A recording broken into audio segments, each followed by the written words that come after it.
The film opens with Sophie and Bee kissing passionately. The camera beautifully captures their intimate moment, highlighting the genuine love and affection between them. As they spend the afternoon together, the chemistry between Sophie and Bee is undeniable. Sophie, feeling vulnerable yet brave, confesses her love for Bee, hoping for reciprocation that never comes. This leaves a sense of uncertainty hanging in the air, adding a layer of complexity to their relationship. The setting then shifts to Sophie's childhood friend David's house, where a party is about to take place. The atmosphere is tense as a hurricane approaches, symbolizing the impending turmoil that will unfold among the characters. Bee, with her Eastern European background and hardworking nature, contrasts with the wealth and privilege of Sophie and her friends. This difference in social background adds depth to Bee's character and the dynamics within the group. As Bee arrives at the party, she finds herself trying to fit in with Sophie's rich and sophisticated circle of friends. Sophie, eager to introduce Bee to everyone, guides her outside to meet David, his girlfriend Emma, Alice's older boyfriend Greg, Jordan, and the rest of the group. The interactions between the characters reveal subtle tensions and hidden secrets. The film briefly touches on Max, who had been a visitor but left the previous evening after an altercation with David, hinting at unresolved issues within the group. Sophie's sudden appearance at the party surprises everyone, especially David, who is candid with her about his recent conflict with Max. He also mentions Sophie's past struggles with drug addiction, creating an underlying sense of unease and uncertainty around her. Sophie and David take a moment to have a private conversation in a secluded space. In this intimate exchange, David confesses his actions regarding Max, and Sophie, though concerned, seems understanding of the situation. Their history together reflects a complex friendship that has weathered many storms. Meanwhile, Jordan, aware of Sophie's past and her relationship with Bee, warns Bee to exercise caution. This adds a touch of mystery and foreshadows potential conflicts that may arise due to Sophie's presence. The group continues to hang around, indulging in alcohol and drugs as the rain pours outside, adding to the charged atmosphere. They engage in a reckless game, taking turns shooting each other and slapping one another. When it's Bee's turn to slap David, her strike is feeble, contrasting with the forceful blow David gives to Greg as a demonstration. The violent nature of the game shocks and disgusts some of the female members present. Despite the discomfort, the party continues, and tensions arise when Sophie notices Jordan dancing intimately with Bee. This observation stirs feelings of jealousy and insecurity within Sophie, adding another layer of complexity to her emotions. Sophie then suggests playing a new game called Bodies, Bodies, Bodies. The rules involve drawing names from a hat to determine the murderer, who must keep their identity secret while killing the other participants by touching them without being caught. The lights are turned off, creating an eerie and suspenseful atmosphere as everyone tries to hide from the supposed murderer. Bee, trying to be discreet, walks around with her phone's light on as she attempts to hide. After the game concludes, it is revealed that Greg is portrayed as the victim. There is a moment of uncertainty as it seems like Greg might actually be injured, but it turns out he was only acting when David tapped him in a sensitive area, creating a mix of relief and laughter among the group. As David explains the game's rules to Bee, Greg becomes increasingly agitated and decides to call it a night, heading to bed. The atmosphere becomes tense when David proposes Emma as a suspect in the game. As Alice discloses that Emma confided in her about her lack of physical intimacy with David, an uncomfortable revelation emerges. David, unable to handle the situation calmly, loses his cool and destroys something before abruptly leaving the scene, leaving the others stunned and unsure of what will happen next.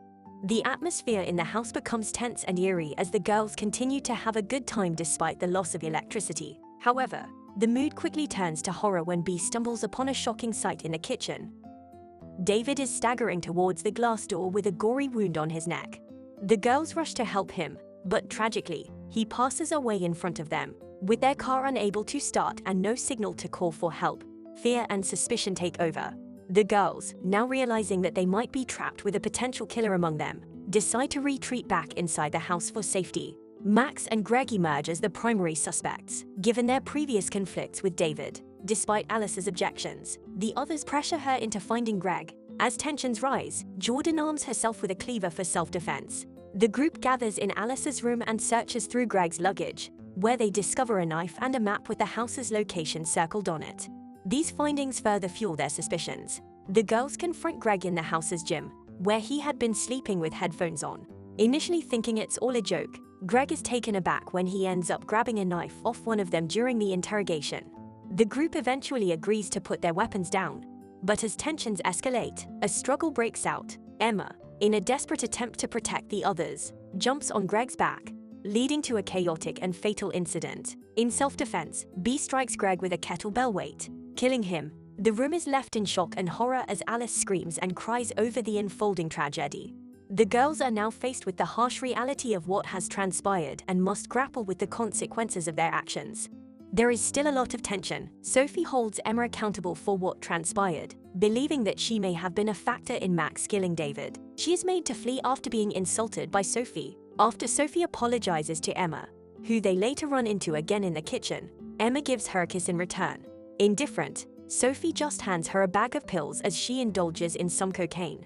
Later, when Alice makes her way through the dark, she finds Emma lying lifeless at the foot of the stairs, having suffered a terrible fall. The girls continue to blame each other for pushing Emma, believing that it was one of them. After looking her up and discovering that she did not in fact graduate from Utah State as she had previously said, Alice and Jordan shift their focus to Bee, suspecting that she has been lying to Sophie about who she is. As Sophie watches in silence, Alice and Jordan drag Bee outside into the pouring rain because they believe she is the murderer. When Bee tries to go back inside, she discovers that Jordan is carrying a pistol. Bee uses a doggy door to enter the house once more. In an effort to warn Sophie about Jordan's pistol, Bee approaches the girls. Bee goes on to give Sophie an explanation of who she is, mentioning that she attended Utah State for one semester and works at the business she stated. However, Bee kept one thing from Sophie a secret. She was caring for her mother, who has a borderline personality condition. They believe Jordan is murdering for real when a piece of paper marked with an X falls out of her purse, indicating that she was the victim in the game of bodies. Jordan then pulls a pistol on Sophie and Bee because she believes Bee is lying. Jordan then informs Bee that she and Sophie engaged in sexual activity before they arrived at the home, which sparks another confrontation, and because of her drug addiction and rehab experience, she also calls out Sophie for acting the victim. Then Sophie declares out that Jordan is constantly disparaging Alice because she despises both of them. Jordan shoots Alice in the leg as she starts to fuss. In the course of the girls' battle for the weapon, Jordan unintentionally shoots Alice in the head.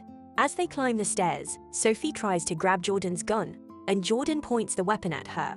Jordan tries to shoot at them while Bee leaps on top of him. Jordan is knocked over the banister during the battle by Bee, where she tumbles and becomes stabbed by shattered glass bottles.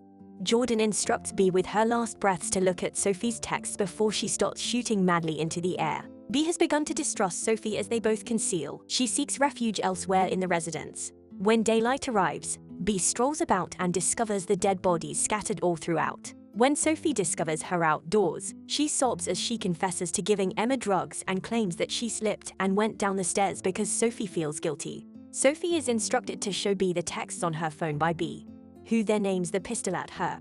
Before falling into the water, Sophie throws her phone and the two start to fight for it. When Bee exits, she discovers David's phone in its place. When they unlock it, they see a TikTok on his phone where he tries to open a champagne bottle with a Gurkha sword after seeing Greg do it. David had accidentally slit his own throat doing the stunt, meaning there was never a killer and everyone died for nothing. Moments later, Max returns to the house and asks Sophie and Bee what happened. Bee then notices she finally has reception on her phone. As the sun rises on the aftermath of the night's terror, the survivors, Sophie and Bee, are left grappling with the haunting realization that their actions and secrets led to this tragic outcome. They sit amidst the scattered bodies, contemplating what could have been different if they had been honest and forthcoming from the start. Bee, finally having reception on her phone, reaches out for help, knowing that they need to contact the authorities and explain the bizarre chain of events that unfolded. As they await rescue, the weight of their actions and the consequences of their lies continue to haunt them.